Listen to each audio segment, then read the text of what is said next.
안녕하세요. 손석환입니다. 이번 시간에는 유아기 아이에게 필요한 질문과 그 대답에 대해 이야기를 나누어 보도록 하겠습니다. 부모들은 자신의 자녀를 잘 안다고 생각하기 마련입니다. 그리고 자녀에게 지시를 내리고 필요한 것들을 제공하며 사랑과 훈육의 이름으로 가르칩니다. 최근 자녀와 대화를 많이 나누자는 부모의 태도 변화, 마치 코치처럼 자녀의 감정을 관리하자는 움직임, 친구처럼 놀아주는 아빠를 일컫는 프렌드의 등장, 훌륭한 부모가 되기 위한 육아서적 읽기 등 여러 가지 노력들이 감지되고 있어서 다행이라 생각됩니다. 대화를 시도하는 부모에게는 조금 더 원활한 대화 방법을 익히게 해주고, 대화 없이 억압과 명령으로만 아이를 키우려는 부모에게는 자녀와의 대화 자체를 시도하게끔 해줘야 하는데요. 그래서 필요한 것이 질문 육아입니다. 질문 육아란 말 그대로 자녀에게 여러 가지 질문들을 던진 후에 그 대답을 바탕으로 아이를 파악하고 이해해서 부모의 육아 태도와 행동을 결정하는 것이라고 할 수 있습니다. 질문 육아의 핵심은 아이의 마음을 파악하고 이해하기 위함입니다. 그러기 위해서는 아이에게 마음 상태를 물어본 후 아이의 대답을 듣는 수밖에 없습니다. 아이의 마음을 잘 알아야 잘 키울 수 있으니까요.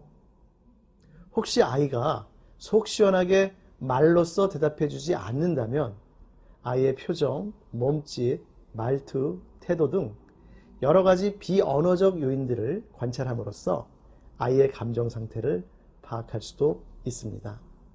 즉, 아이가 지금 저는 엄마가 하라는 책 읽기를 하기 싫어요 라고 분명하게 말하지는 않아도 못 들은 척 딴짓을 하거나 혹은 얼굴을 찡그리는 표정 등을 통해서 거부 반응을 알아차릴 수 있습니다. 오늘 설명해드린 내용 중 가장 중요한 것은 아이에게 물어보라 입니다. 물어보지 않고 부모인 내가 아이의 마음을 다 안다고 자부하는 것은 오만이며 착각입니다. 이미 많은 현명한 부모님들은 아이에게 많은 질문들을 하고 있으며 그런 다음에 아이에게 적절한 지시와 가르침을 하고 아이를 설득하거나 공감 등을 이루고 있습니다. 그들은 이미 질문 육아의 대가인 것입니다. 그러나 꽤 많은 부모님들이 구체적인 대화의 방법, 조금 더 정확하게 말하자면 무엇을 물어본 후 어떻게 대답할지에 대해서는 잘 모릅니다. 유아기의 애착 영역에 관한 질문에는 어떤 것들이 있을까요? 먼저 엄마가 좋아? 라고 질문해 볼 수 있습니다. 이 질문에 대해 아이가 엄마와의 관계를 직접적으로 좋다 라고 표현하는 것이야말로 엄마와 아이 간의 긍정적인 애착 관계를 가늠할 수 있는 확실한 증거입니다. 여기에 더해서 아이가 환한 미소와 기쁜 표정을 지으면서 대답한다면 금상첨화입니다. 또는 엄마가 세상에서 제일 좋아 내지는 너무너무 좋아 라는 식의 강조적인 긍정 표현이 대답으로 나온다면 엄마의 피곤함은 순식간에 사라질 것입니다. 만약 아이가 이런 표현을 한다면 엄마는 기쁜 마음으로 이렇게 화답해야 합니다. 엄마도 민수가 무척 좋아. 세상에서 제일 사랑해. 그런 다음에 아이를 가슴으로 안아줍니다. 아이의 긍정적 표현에 엄마가 스킨십을 제공하여 반응한다면 아이는 자신의 느낌이 정확하게 맞았음을 확인할 수 있게 됩니다. 만약 아이가 엄마가 좋아? 라는 질문에 안 돼 또는 아니? 라고 할 경우 엄마는 잠시 충격을 뒤로 하고 속으로 서운한 감정을 다스리면서 추가 질문을 해야 합니다. 이런 경우에는 아이의 정확한 생각을 알아둘 필요가 있습니다. 엄마가 싫어? 미워? 아니면 무서워? 라고 추가 질문을 해봅니다. 만일 싫어라는 말이 나온다면 아이의 엄마에 대한 이미지는 엄마는 내가 필요한 것을 원할 때 무시하거나 들어주지 않아요. 일 수 있습니다. 위 질문에 대한 아이의 대답으로 미워라는 말이 나온다면 아이의 엄마에 대한 이미지는 엄마는 내가 필요한 것을 원할 때 방해하거나 엉터리로 들어줘요. 일 수 있습니다. 또 아이의 대답에서 무서워라는 말이 나온다면 엄마에 대한 이미지가 엄마는 내가 필요한 것을 원할 때 야단치거나 화를 내요. 일 수 있습니다. 이럴 때 엄마는 과연 어떻게 반응하고 말을 해야 할까요? 엄마가 싫다는 대답에 대해서는 엄마는 준영을 좋아하는데 준영이가 엄마를 싫어한다니 이제부터 엄마가 노력할게. 준영이의 마음을 잘 알아줘서 원하는 것을 들어줄게 라고 말해주며 엄마가 밉다는 대답에 대해서는 엄마는 준영이가 원하는 것을 방해하지 않을게 라고 말해줍니다. 그리고 엄마가 무섭다는 대답에 대해서는 준영이가 말할 때 엄마는 이제 화내지 않을게 라고 말해주면 됩니다. 이번에는 유아기 놀이 영역에 관한 질문을 살펴볼까요? 엄마가 아이에게 노는 것이 재미있어? 라고 질문을 했을 때 아이가 응 재미있어 라고 대답을 한다면 아이는 놀이에 대해서 긍정적인 감정을 갖고 있음을 분명하게 표현하고 있는 것입니다. 이것은 마치 학생이 공부를 재미있게 여기고 직장인이 회사 일을 좋아하고 있으며 주부가 집안일을 기쁜 마음으로 하고 있는 것과 같은 의미라고 말할 수 있습니다. 따라서 아이가 놀이를 하고 있을 때에는 그렇지 노는 것이 제일 재미있을 거야. 엄마도 어렸을 적에 노는 것이 재미있었어 라고 대답하고 민수가 놀이를 재밌게 하면 엄마도 기분이 좋아. 엄마와도 자주 놀자 라는 추가적인 반응을 보여주면 아이의 자신감을 올려주는 동시에 엄마의 존재를 다시 한번 각인시키는 효과가 있습니다.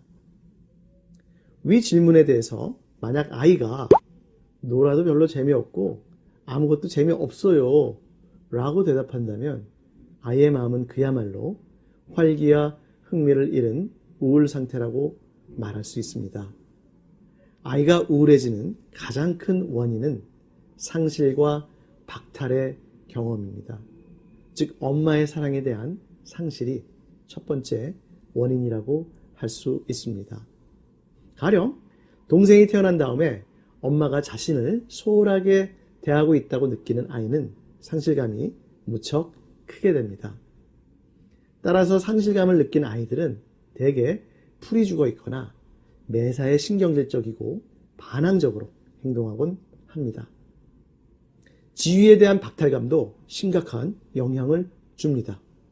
늘 칭찬만 받는 훌륭한 아이의 지위가 어느새 제대로 잘하는 것이 없는 별 볼 일 없는 아이의 지위로 강등되었을 때 아이의 자존감은 곤두박질치게 됩니다.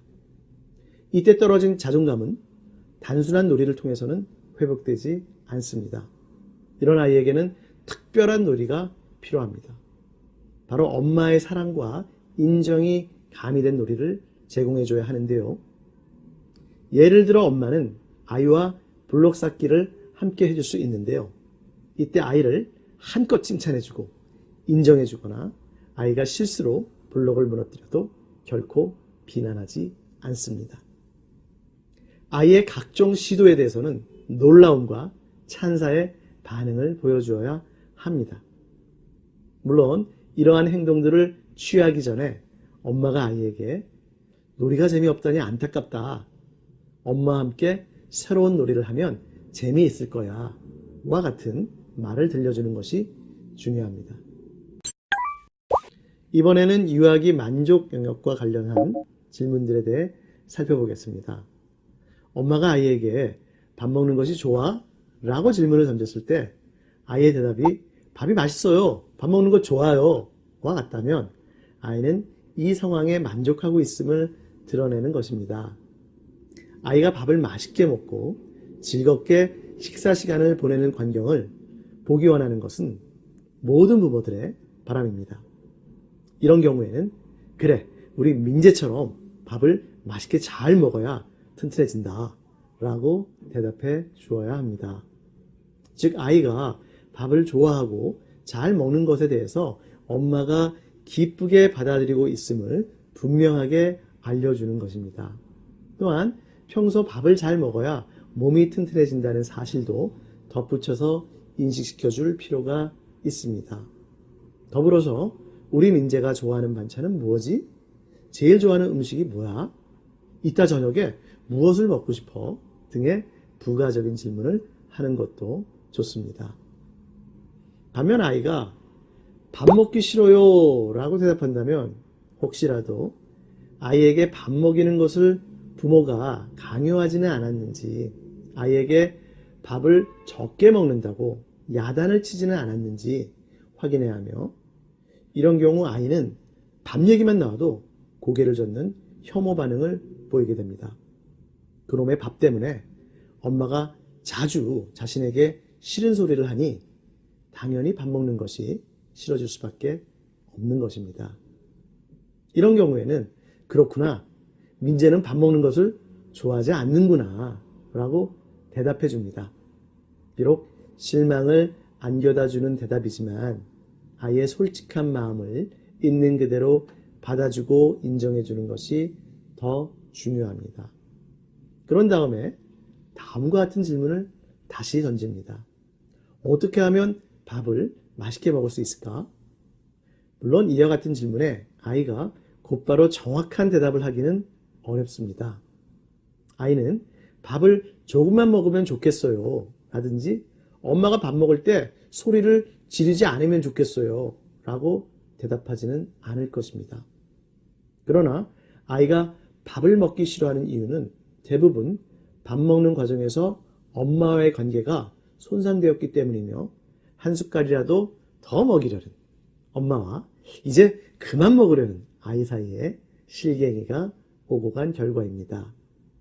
따라서 엄마의 마음에 차지 않게끔 아이가 충분하게 밥을 먹지 않아도 즐거운 식사 분위기를 유지하는 것이 우선입니다.